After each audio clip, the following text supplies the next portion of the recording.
Aller travailler. Quelle est l'utilité de ce que nous faisons au travail?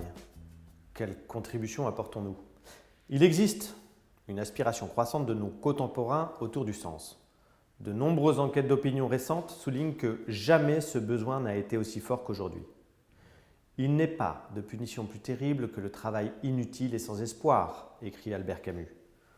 Alors que c'est justement la possibilité de réaliser un rêve qui rend la vie intéressante, lui répond Paulo Coelho.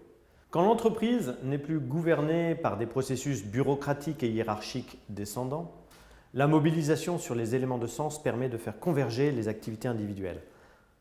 On retrouve 3 principaux éléments de sens dans une organisation qui permettent de fédérer et engager les équipes. En premier lieu, c'est sa mission, sa raison d'être. Au-delà de sa finalité économique, quelle est son utilité sociale? Par exemple, les collaborateurs de Grand Vision veulent apporter ensemble à chaque citoyen le confort et le plaisir de bien voir à chaque moment de vie avec simplicité et transparence. En second lieu, derrière la mission viendra l'ambition de l'entreprise. Qu'aspire-t-elle à devenir? Que veut-elle réaliser? Enfin, on trouvera les valeurs de l'entreprise qui sont souvent associées à sa mission. Leur définition et leur partage peuvent aussi constituer un repère pour tous, sous réserve de les rendre concrètes et de mettre en place ce qui va aligner les pratiques de chacun sur ces valeurs.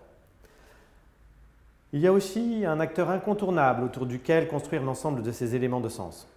C'est le client. Une entreprise qui transfère à ses collaborateurs en contact avec le client la capacité de décider en situation met le client au centre du jeu. La formalisation d'une proposition de valeur client va permettre à toute entreprise de capturer cette cohérence partagée. Plusieurs voies sont donc possibles. Une démarche complète tout d'abord, en construisant une vision à 10 ans, comme l'a fait Chronodrive en impliquant l'intégralité de ses 3000 collaborateurs. L'entreprise définit collectivement sa mission, ses valeurs et son ambition. Elle peut aussi formaliser une proposition de valeur collaborateur en la concevant pour qu'elle soit alignée sur sa proposition de valeur client. Une entreprise comme United Biscuits France a développé en quelques mois une culture client qui a radicalement bouleversé ses relations internes et externes. Quels sont les bénéfices de ces approches tournées vers le sens? Tous ces éléments renvoient globalement à l'identité de l'entreprise et au projet que partagent ses collaborateurs. Les bénéfices de cette approche tournée vers le sens sont importants. Cela contribue à développer l'engagement et donc la performance qui en résulte.